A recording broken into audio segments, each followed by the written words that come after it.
host. Hello, everyone. This is Chris Wilmoth, and we're back with another episode of the Pulling Around Show. And today I have the honor and privilege to sit and visit with Miss Jeanette Lee. Jeanette, thanks for joining me. You. Um, I'm going to just jump right into it. I know you're a busy woman in Vegas, got a lot of stuff going on. So I'm going to start at the beginning. How did a girl from Okay. Brooklyn fall in love with pool? Wow. I don't think that let's start again. How did a girl from Brooklyn fall in love with pool? I don't know how to answer that one actually. And I'm not usually stuck for words, but I think that I just grew up pretty insecure. And when I walked in and I saw that man playing pool and showing just some incredible pool magic, I just fell in love with it. And I noticed that when I played, it was the only thing on my mind. I stopped worrying about what people thought, what people felt, what their opinions was. All I cared about was this game. And it just seemed to take away, I don't know, the pain, I guess. Right. So it was just something that I could just fall into, and then I just became obsessed with it, with getting better. So when did you realize, hey, you know, I could actually do this for a living?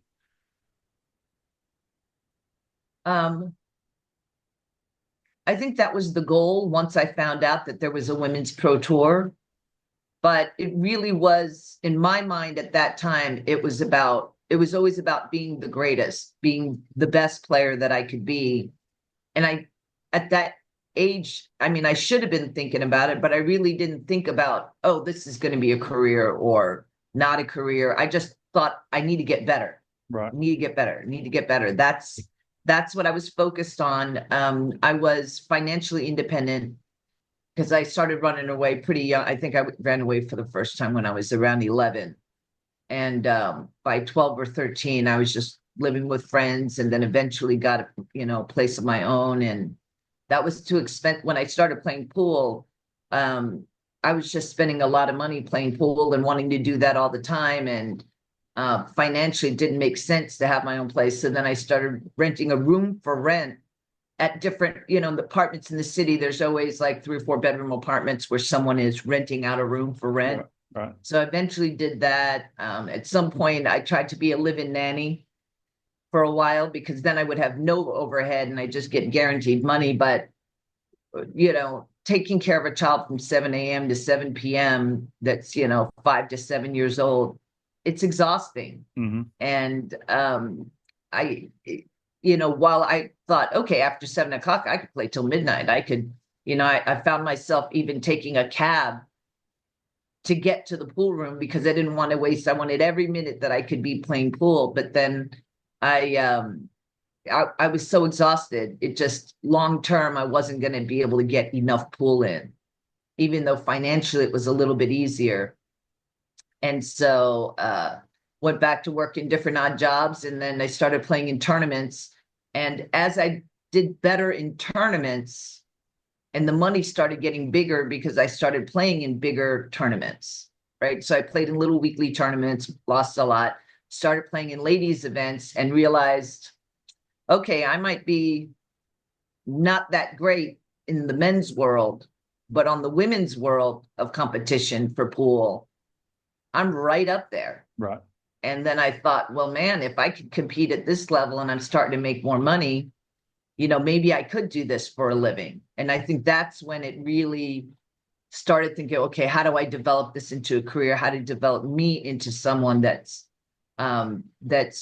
marketable and confident enough at the table to really take on this as a career. And yeah, that was a long way of answering that question, but that's kind of the way that it all worked out. Right. Right. So how did the nickname the Black Widow come about? There was a room owner. He opened up the first $1 million club in the country. So it was all over the news. And we had heard about it, a few friends of mine. And so one of my friends, Jimmy, and I, we went to there to check it out. And they had just opened, it was a soft opening. And he remembered what I looked like when I first walked into the club. And he said that, so anyway, while I was there, he invited me to come back for the grand opening. And so I was there. I got to meet Willie Mosconi. And after that, he said, if you want to come here, I'll comp your food and your table time. You know, you're really incredible and I believe in you. And so I started playing there a lot with my old mentor, Jeanette. And we started going out there. And eventually, a year later, he said, I remember when I first saw you walk in. And he said, you reminded me of a Black Widow because you came in, seemed so funny, sweet, you know, stuck out a little bit because it was, you know, in John Gotti's neighborhood. It was in Howard Beach, New York. And so I definitely stood out. And he remembered when I walked in and he said, you seemed so sweet, but then you got a rack of balls and you got down and you just started nailing all the balls. And he said, you reminded me of a Black Widow because you lure your opponents to the table and eat them alive. And it was just a joke. It was a joke in the pool room. But it wasn't long after that. I was improving really quickly. And I had gotten an opportunity the way it got on the map is because I had gotten the opportunity to play in my first WPBA event. I came in second in the New York State Championship. And the winner who won the slot to go a month before the tournament, they contacted us and said the woman still couldn't get her boss to give her time off work. So if I want the spot, I could get it. So it was kind of by luck that I even got to play in my first pro event, but I had no money.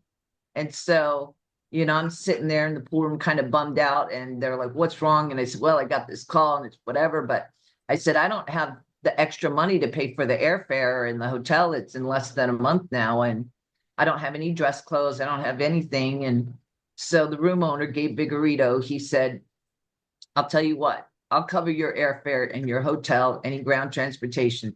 I'll give you $500 towards a new wardrobe on one condition. I said, what's that? And he said, it's got to be all black.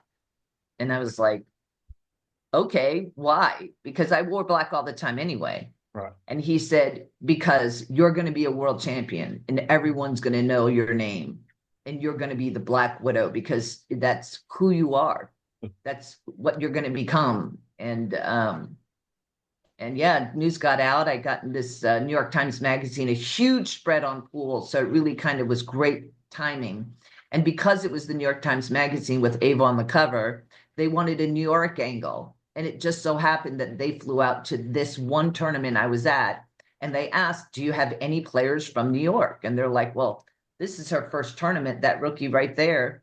And so they interviewed me. So I ended up accidentally in my first pro event getting in this huge pool spread, which put Ava on the map and David Letterman show and all these different things. And that's the first time anyone in the world heard of the Black Widow. And after that, it just stuck. That's awesome. That's awesome. I think if it didn't suit me, it probably would not have stuck, but it turned out that it is very much me. I just didn't realize it back then because I was so young. And I just wanted everyone to like me. So I didn't like the nickname at all. I was really not happy about the nickname at all at the beginning.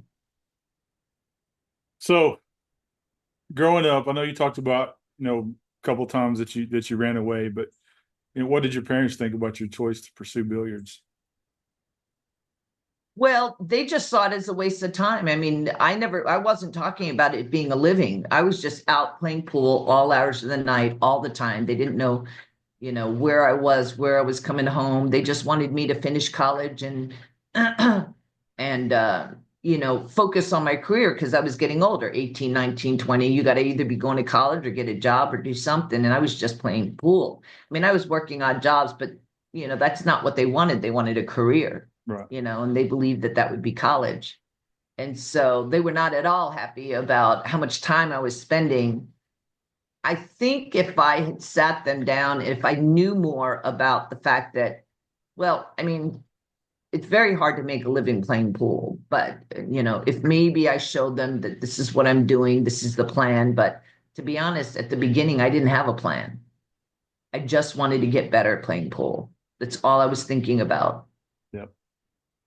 So you've played in hundreds of tournaments and stuff, and you got to the world number one pretty quick. What kind of pressure did Yeah. that put on you to be, the one to beat? I once I became number one, I knew I was the player to beat, but I didn't really think of myself as the player to beat because I still felt like when I became number one, I had a long way to go. I mean, being in New York, there were so many great players that proved I had a long way to go, with my game. Right. And so I was actually disappointed because I thought by the time I became number one, I would be much better than I was. But yes, I can't really say that I felt like the pressure of being the one to beat. I did feel the pressure of wanting to maintain that number one ranking, wanting to win more tournaments, wanting to play better. But it really was about the game, not really the way that I was looked at as the player to beat. Right. That just really wasn't in my mind at the beginning. Understand. I was So still so hungry, and because of my physical with my back and everything, I was always limited and stopped by my back. And so I really never, even to this day, would say I ever got burned out playing pool. I just never got to play as much as I wanted to. so in the events that you have played in, is there one that sticks out the most? So if someone, asks you, hey, you're going to tell a story about all your pool matches, what's the one that you would tell the most? I would say at the Gentleman Jack's Dallas Shootout in 1999, uh, it was the final day, and I had been waiting for my match to be called. There were a number of us, 6, 8 of us, waiting for our matches to be called, waiting for the match before to be finished up. And as I was standing there at the tournament desk with a bunch of friends, I ended up just getting these really quick, sharp, lightning surges of pain through my back. And I literally yelled out and then collapsed on the ground. And it was still happening. So my body was jerking and I was just in so much pain. And by the time I could see straight and I opened my eyes and I'm seeing there's all these people standing over me, and someone saying 911, what can we do? Excuse me. Yeah. So I'm laying there in the podium with all these people around me, and I'm like, can you just please get me out of here? I was just so humiliated. The fans and everyone had seen all of this, and everyone was making a very big deal. And I was like, listen, I'll be fine. This happens. It hasn't happened at a tournament, or at least not in the public eye. Can you just please get me out of here? I don't want to go to the hospital because I know I'll be fine. I just need a little time to rest. So they started picking me up, but it was so painful. I was having them take me to my hotel room. Even though my match was going to be called, I needed to lay down somewhere. But as they were lifting me and carrying me, when all of that happens, my legs get really weak. So I couldn't stand and walk with them. They had to lift me, and it was causing more pain. So as we're coming out, I'm looking to the right, and at the end of the hall right there was the ladies' lounge. So they carried me to the ladies' lounge. Fortunately, there was like a little area that's literally a lounge before you get onto the tile and all the bathroom stalls that was carpeted maybe for nursing mothers or I don't know what.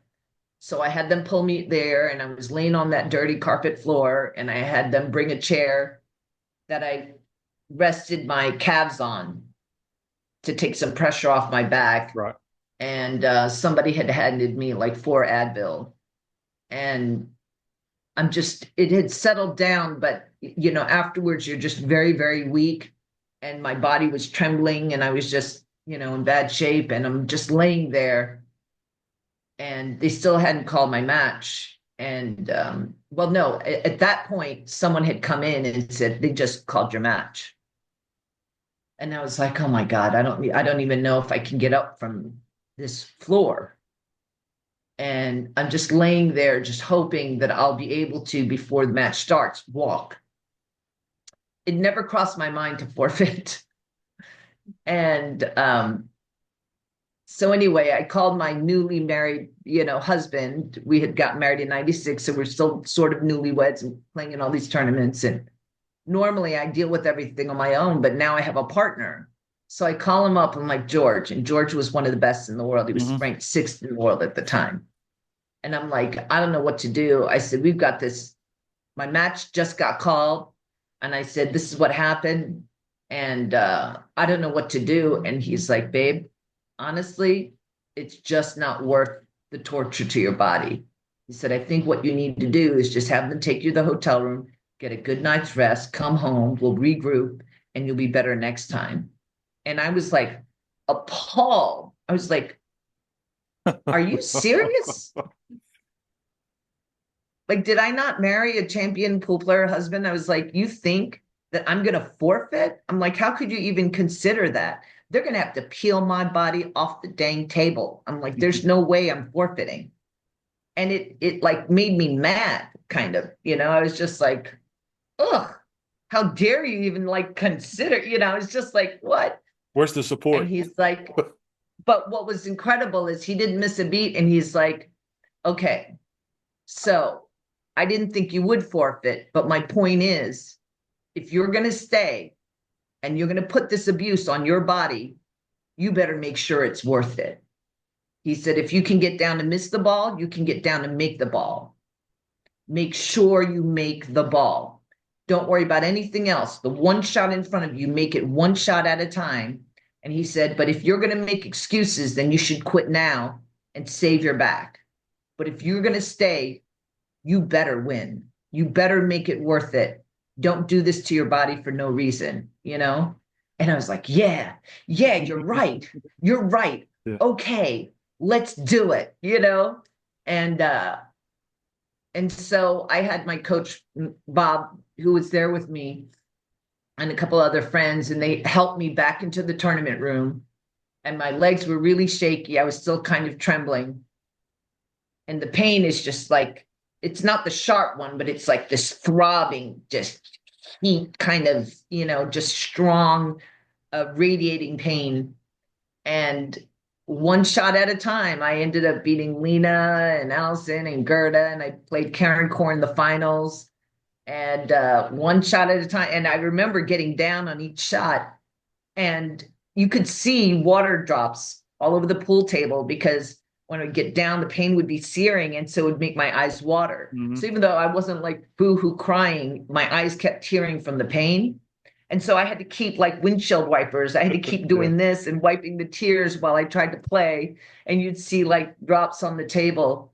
But and the whole time you could see me, I was using my cue stick as a cane and leaning on the table and using a cane to get around to each shot. And it moved really slowly, but I just told myself, when I got down, it's go time. You're going to make this ball. Like, you could just do whatever, take your time, nice and easy. But when you get down, just make this one ball. And my cue ball wasn't perfect, but I just kept coming with the shots one after the other. And that would be the first, I would say the first time, but maybe not the last, because when I won the gold medal and I was on the podium, I cried. But that was the first and only time that I remember at a tournament that I just made that final ball, and I just stood up and turned around to the crowd and leaned my body against the table, like fell back against the table, and I just was crying. Just all this stuff just kind of releasing out of me, and the fact that I was able to like come get through all of that and win the championship was really incredible in the fact that there were so many people that got to witness it. There were several people that were kind of haters of me Hmm. for a long time.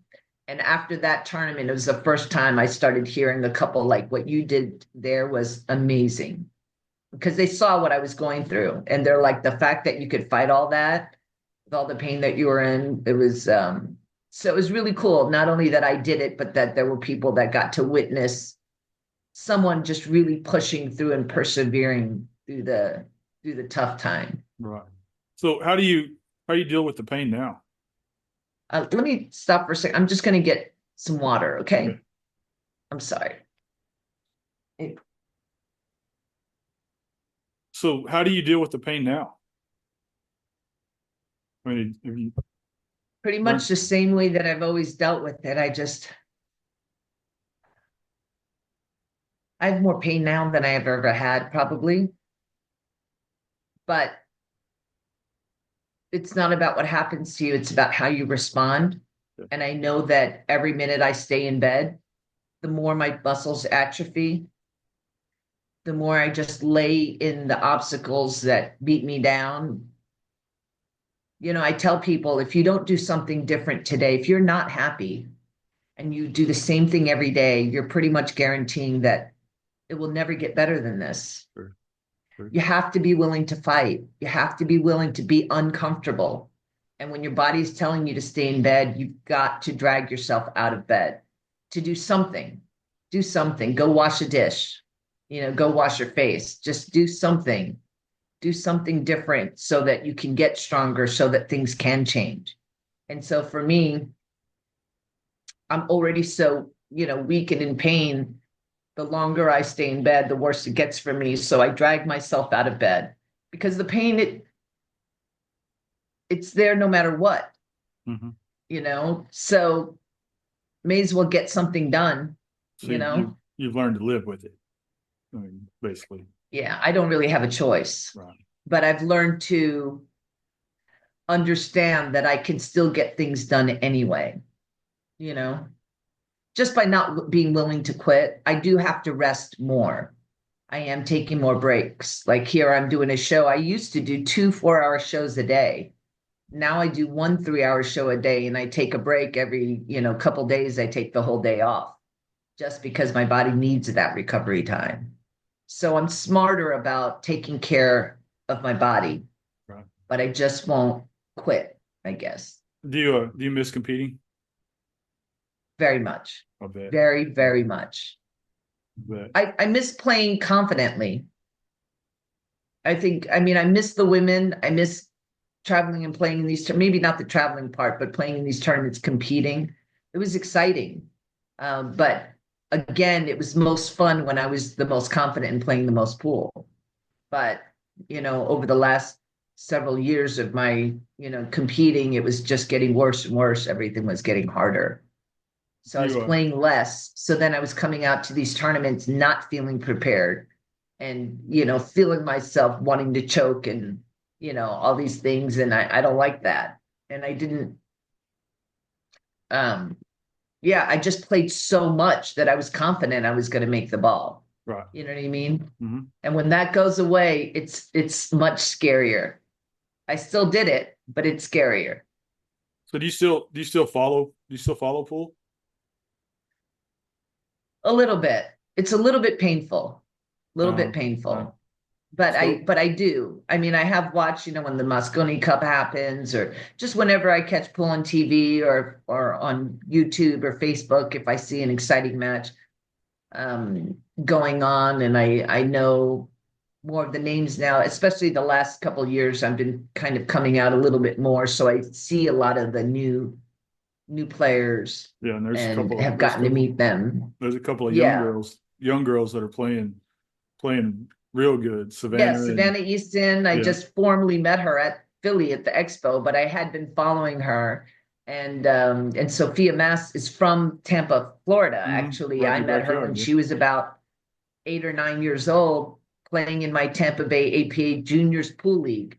And she was a skill level 1, Wow. you know? Yeah. And She's then she came out of the pandemic, a skill level 4, and just continued to compete and play in tournaments. And her dad just took her around everywhere. And she was just very competitive and hardworking and just about the sweetest person you'll ever meet in your life. So I'm a big Sophia Mass fan. Me too.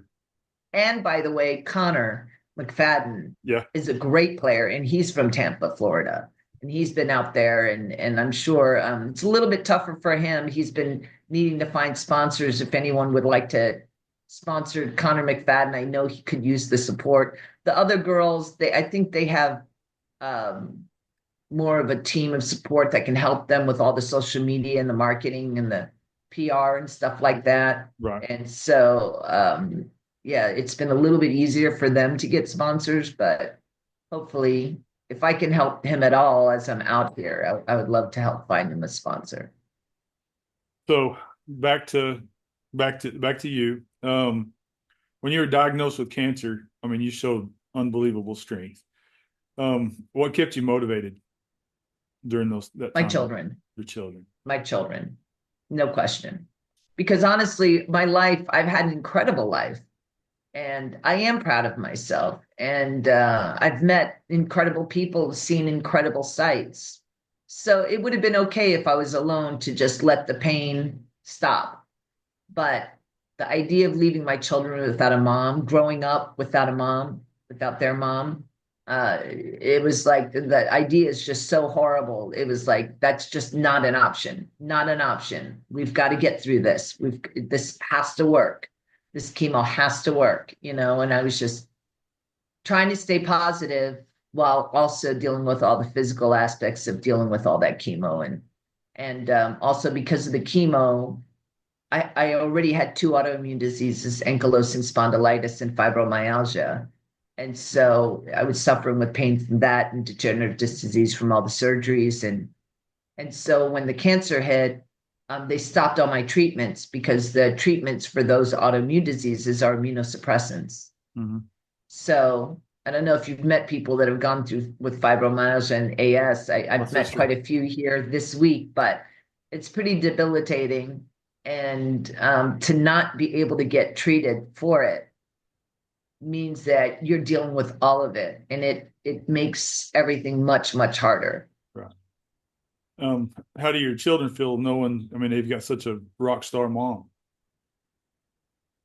I think they're proud of me. They are very proud of me, but at the same time, it's been very hard for them because at the end of the day, I am much more sickly. I do have a lot of tough days, a lot of days that I just really need the rest, which they understand. But I used to take them everywhere and do all kinds of things with them. And I was happy and smiling all the time. And now there's a lot of times that, there's not a smile on my face because I am in so much pain and I just need to rest. And I think, so they're really, really happy to have me. They respect and are proud of me, but I know that it's been a lot harder on them. The house is not as joyful and happy and active the way that it used to be, and still resting a lot. Like I come out here and do this, but I pay a price. I think it's important for me to come out here, come out in the public and motivate people, inspire them, share my story. But it does drain me, so then I come home and I have to rest a lot. All right. So if they were to make a movie about your life, who would you want to play you? I've been asked that before, actually. There's been several companies that have been considering that all throughout my career and even now.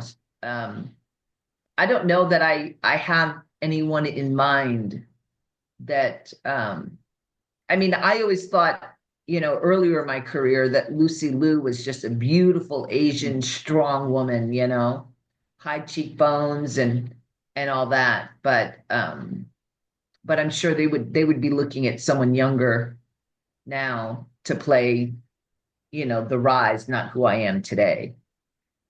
So we'd have to look at who are the younger people. And I wouldn't say that any of the younger Asian women actresses that I've seen that really strikes a chord where I go, yeah, that's the person. So what's one thing about the pool world that would absolutely shock outsiders? Excuse me.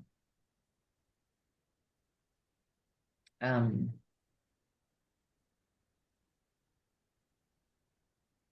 what's one thing?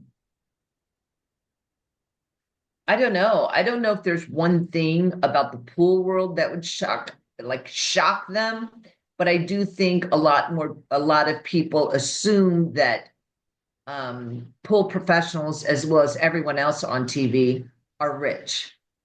Right. That's something that we make a really good living. I think there's a lot of people that are very surprised that there's very few, maybe not even a handful, that make a decent living. Right. In pool. Right. Yeah. And I think Matchroom's I think they're trying to change that. or Emily. I think Emily's trying to change that.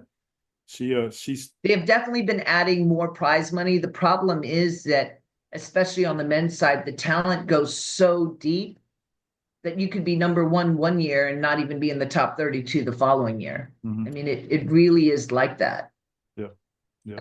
Unless you're like in that top five elite, elite status, Shane and Fedor Gorst and whoever, but most of them, it's still a grind. They're making a living, but it wouldn't be like a great living. So I mean, I know before, as far as like, It's say, not consistent, is what I mean to say is right. their income can be really high, and the next year it can be very low, you know. So before, So back in the it's '90s, like when the Camel Pro Tour was going on and stuff, and of course they had sponsors in, but it's mainly just cue sponsors, wasn't it? And they just give them a new cue or to play with. Was that basically what, sponsorship? Is that basically all sponsorship was back then? It's more yeah, now. and I think that's still the case today. A lot of the people that say that they have sponsors, they were given equipment. Go play with my equipment, win, and gotcha. Man, that sucks. So, Yeah. and when people hear the name Jeanette Lee, say 50 years from now, what do you hope they remember the most?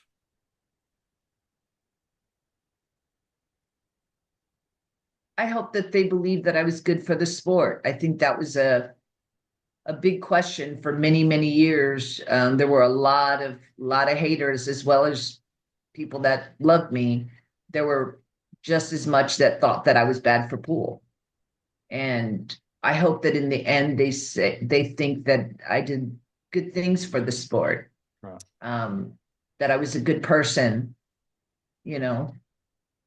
I think that's the most important thing is that yeah, it just doesn't matter how old you are. You still want to be liked. You still want to be accepted and you still want to fit in. And I finally learned that I'm never going to fit in, but that's okay because you set new paths, you open more doors. I mean, when I started, none of the players were having their own booths or charging. They had sponsors that would have the pros come in and they would challenge people and draw people to the thing, but they weren't charging. Right. Um, I was I started charging at my own booth, and everyone's like, "Look at her charging," but I had a line around the block, and now there's quite a few that will come, and not only they charging for their games, which is great because these players should be making money on the names that they build, but a lot of them don't. So I Uh, think, yeah, it would be.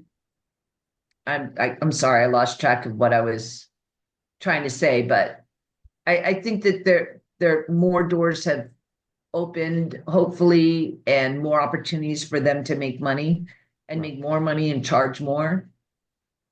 Hopefully, so I help the sport, but I also help pros with more opportunities to make money and get more attention. I don't know.